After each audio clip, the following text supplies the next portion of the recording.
OBC के all India के general secretary और इंचार्ज जम्मू कश्मीर गुरविंदर सिंह बिल्ला जी जो आज जम्मू कश्मीर आए हैं, हमारे ओबीसी डिपार्टमेंट के स्टेट के वर्किंग प्रेसिडेंट हमारे संदीप डोगरा जी, हमारे general secretary organisation Narendra Gupta ji और जितने भी यहाँ ओबीसी के ऑफिस बेरियर हैं, उनकी तरफ से आप सब प्रेस वालों को मेरी तरफ से आदाब सलाम। आज जो ओबीसी डिपार्टमेंट का यहाँ मीटिंग है, उसमें से कुछ लोग जो हमने नए ओबीसी में ऑफिस बेरियर बनाए हैं, उनकी नियुक्ति आज की जाएगी, उनको ऑर्डर बांटे जाएंगे।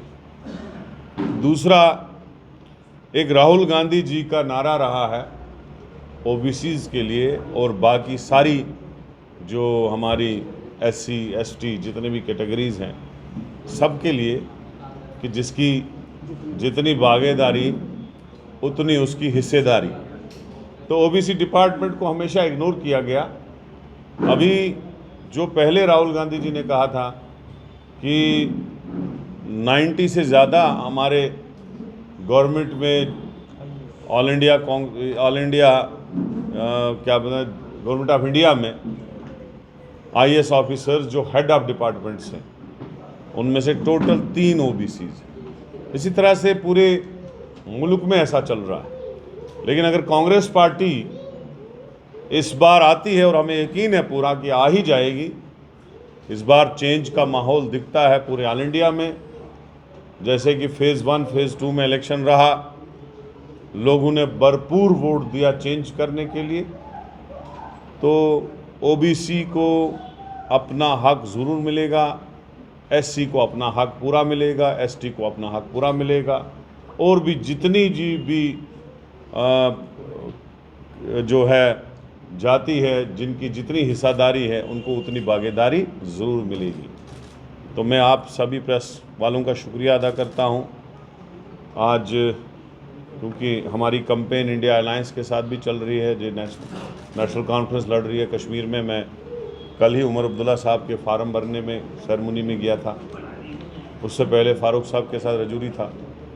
तो मुझे पूरा यकीन है कि इंडिया अलायंस की जो 6 की 6 सीटें हैं, लद्दाख लेके कांग्रेस पार्टी और नेशनल कॉन्फ्रेंस के खाते में ज़रूर मिलेंगी और ऑल इंडिया में हमारी सरकार बनेगी।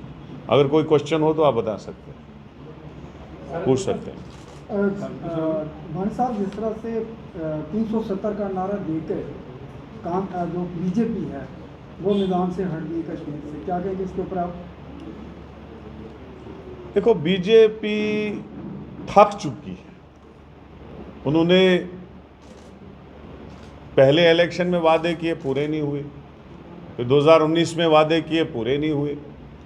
अब जम्मू कश्मीर में जो उन्होंने हालत कर दी जम्मू कश्मीर की, विधानसभा के इलेक्शन 10 साल नहीं किए, पंचायत और म्यूनसिपलिटीज़ के इलेक्शन डेफर किए, यहाँ घर घर स्मार्ट मीटर लगाया, और बेरोज़गारी की तो हालत ख़राब है जम्मू कश्मीर, हद से ज़्यादा बेरोज़गारी। कहा जाता है हरियाणा में, लेकिन हरियाणा में बहुत ज़मींदारी है लोगों के पास, वहाँ ज़मीनें बहुत हैं, यहाँ ना ज़मीनें या नौकरी। इसलिए मैं कह रहा हूँ कि जम्मू कश्मीर जो 2 नंबर पे बता रहे हैं, वो 1st नंबर पे पहुँचा। हर 3-4 आदमियों में 1 आदमी रोज़गार वाला है, 3 आदमी बेरोज़गार है। तो उसका जवाब जम्मू और कठुआ के लोगों ने भरपूर तरीके से बीजेपी को दिया। जिन सीटों पे वो सोचते थे 1 महीना पहले कि हम 5-5 लाख से जीतेंगे, वो दोनों सीटें वो हार चुके हैं, उनमें दम ही नहीं रहा। तो कश्मीर में उनका बेस ही नहीं है, तो वो कैसे वहाँ लड़ते? जिस पार्टी के पास पोलिंग एजेंट ना हो, जिस पार्टी के पास कैंपेन करने के लिए लोग ना हो, जिन पार्टी को सपोर्ट करने के लिए कोई तैयार ना हो, वो कहाँ से लड़ते? इसलिए बीजेपी अब वाइप आउट हो गई है, जम्मू कश्मीर में फिनिश हो चुकी है। आप देखेंगे 4 अगस्त के बाद उनका एड्रेस नहीं होगा, और इंशाल्लाह असेंबली में कांग्रेस अपनी सरकार और अपने दम पे खड़ा होगी और अपनी गवर्नमेंट यहाँ राहुल गांधी जी ने आज नॉमिनेशन फाइल किया और भाजपा ने तंज कसा, जो कह रहे थे डरो मत, आज उन्हें डर लग रहा है, कभी अमेठी कभी वायनाड, और आज देखो राहुल गांधी पूरे देश का नेता है, वो इंटरनेशनल फिगर है, नेशनल लीडर है, वो जम्मू कश्मीर से भी लड़ सकता था और यहाँ से भी बहुत बड़ी लीड ले सकता था। इंडिया का मैंने तो उसको ऑफर किया था, आप श्रीनगर से लड़ो। वो तो श्रीनगर की सीट मैं उसमें अगर वो लड़ते तो हमारे इंडिया अलायंस के पार्टनर उनके लिए सीट खाली करते, ऐसा कुछ नहीं कहते हैं कि हम है। लेकिन वो वायनाड से लड़े, हिस्टोरिकल मार्जिन से, बहुत बड़े मार्जिन से वायनाड से भी जीतेंगे। और रायबरेली उनकी फैमिली सीट है।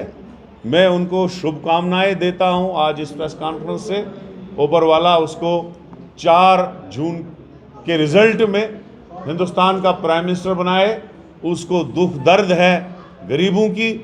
राहुल गांधी हर तबके के पास गया, हर जगह पहुंचा, हर एरिया में गया, यात्रा में वो हर लोगों के पास पहुंचा। उसको हर एक आदमी के दुख दर्द का पता है।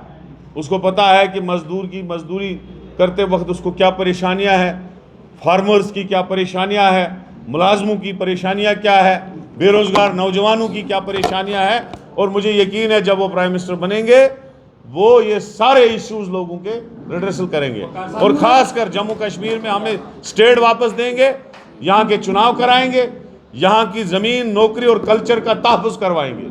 ये हमें पूरा यकीन है। बी पार्टी को वो कहते हैं वोट करें, राजौरी अनंतनाग सीट पर और ना ही कश्मीर घाटी में, लेकिन उसके बाद भी अपने इंचार्ज जो है वो पार्लियामेंट्री कॉन्स्टिट्यूएंसीज में बीजेपी बना रही है। आपको क्या लगता है कि अब बीजेपी को इतनी क्या जरूरत है अपने इंचार्ज? देखो, बीजेपी ने यहाँ पे अलग अलग पार्टियां भी बनाई। आपने देखा चुनाव में किस तरीके से उन्होंने डेमोक्रेटिक आज़ाद पार्टी को वोट तोड़ने के लिए यूज़ किया। अभी उन्होंने अल्ताफ बुखारी का एक जगह सपोर्ट किया, दूसरी जगह सजाद लोन का कर रहे हैं। इन्होंने काफ़ी पार्टियां बनाई थी, लेकिन बीजेपी खुद भी और उनकी जो ABCD पार्टियां हैं वो सब नेस्त नाबूद हो रही है। जम्मू कश्मीर के लोग इनके खिलाफ हैं और कश्मीरी लोग उन ABCD पार्टियों का बदला लेना जानते हैं। वो बीजेपी का सारा गुस्सा उन पे उतारेंगे, याद रखना मेरी बात। सिरसा कह रहे हैं कि हम खरीद लेंगे, धमका के अपने पाले में कर लेंगे। देखो, वो तो उनकी आदत है खरीदो फरोख्त करने की। डेमोक्रेसी तो उनने ख़त्म कर दी है, लेकिन डेमोक्रेसी जो वो चाहते हैं, आइन को ख़त्म करना, वोट को ख़त्म करना, डेमोक्रेसी को रूंधना, इस मुल्क का अब देशवासी जाग चुका है। वो ये चीज़ कभी बर्दाश्त नहीं करेगा। हमने अंग्रेज़ों से आज़ादी इसीलिए ली थी कि यहाँ डेमोक्रेसी हो, यहाँ हर एक को वोटिंग राइट हो, हर एक तबके को अपनी हिस्सेदारी हो, और वो कांग्रेस ही दे सकती है। बीजेपी के अज़ाइम लोगों को समझ चुके हैं, तभी वो 2 फेज़ों में फिनिश हो चुके हैं, अगले फेज़ों में भी वो फिनिश हो जाएंगे। रसूल साहब, आपने ABCD टीम की बात की, पहले खुल के भाजपा भी नहीं बोलती थी। भाजपा ये कहती थी कि गुब्बार अलायंस करती है, कांग्रेस अकेले नहीं जीत पाती। आज वही बैकफुट पर सही, लेकिन सपोर्ट करते नजर आ रहे हैं गुलाम नबी आज़ाद साहब की या फिर अल्ताफ बुखारी साहब की। आपको क्या लगता है, ये हार का डर सता रहा है इसलिए कैंडिडेट खड़ा नहीं किया, या फिर देखो, मैं और लाल सिंह जी का जो मैं 2022 को प्रेसिडेंट बना, डे फर्स्ट से मैंने कहा कि गुलाम नबी आज़ाद ABCD टीम का हिस्सा है बीजेपी के, अल्ताफ बुखारी साहब, सजाद लोन साहब। अब मेरी बातें प्रूव हो रही हैं, हर एक बात प्रूव हो रही है। लेकिन याद रखना, ये जो पार्टियां जैसे आई थी ना, जैसे बरसात में क्लोड ब्रस्ट होता है, एक बहुत बड़ा नाला आता है और आधे घंटे के बाद कहीं नहीं होता है, वही इन पार्टियों की हालत होगी। ये कितनी भी सिक्योरिटियां रखे, कमांडो रखे, कुछ रखे, लोग इनके साथ है नहीं, लोग हमारे साथ हैं। हमें तो ये सिक्योरिटी भी नहीं देते। कल मैं कश्मीर गया, बारामूला जाना था, प्रोग्राम दिया, आगे पीछे स्कार्ट देते हैं, कल एक पुलिस वाला दिया और खटारा गाड़ी भेजी। तो हमें उस चीज़ से फ़र्क नहीं पड़ता है, हमें ऊपर वाला भी इज्जत दे और लोग भी इज्जत दे, वही हमें चाहे। आपके कमांडो किसी को रखने से कोई किसी की इज्जत नहीं बनती है। हमारे कुरान में लिखा है, व तइज़्ज़ु मन तशा व तुज़िल्लु मन तशा। अल्लाह ताला इज्जत देने वाला है, भगवान इज्जत देने वाला और लेने वाला भी है, वही है। ये जो लोग बोलते हैं ना, ये सिक्योरिटी और कमांडो रखते हैं, 50-50 गाड़ी अल्ताफ बुखारी, आज़ाद और सजाद लोन को रखते हैं, उससे उनकी इज्जत बनेगी, उससे वो बेनकाब हो गए हैं पूरे जम्मू कश्मीर में। होम मिनिस्टर की फेक वीडियो में आपके वर्किंग प्रेसिडेंट के बेटे पर भी FIR लगी है, और इस मसले में क्या कहेंगे? अगर किसी ने गलत किया होगा उसको सजा लगनी चाहिए। इंडिया गठबंधन कह रहा है साउथ में भाजपा साफ और नॉर्थ में हाफ, कैसे देखते? पूरी साफ हो गई है। किसने बोला नॉर्थ हाफ और साफ? ऐसा कुछ नहीं है। बीजेपी फिनिश है, ये मोदी जी पहले बोलते थे मुझे इतने दिन दो फिर मैं ये करूंगा, वो भी नहीं किया। फिर 19 में कहा अब 50 दिन दो मैं ये करूंगा, अब 5 साल मांग रहा है। लोग तबाह और बर्बाद हो गए, पूरा हिंदुस्तान बेरोजगारी की मार खा रहा है। बेरोजगारी, बेरोजगारी, महंगाई, क्या करें लोग परेशान हैं इनसे।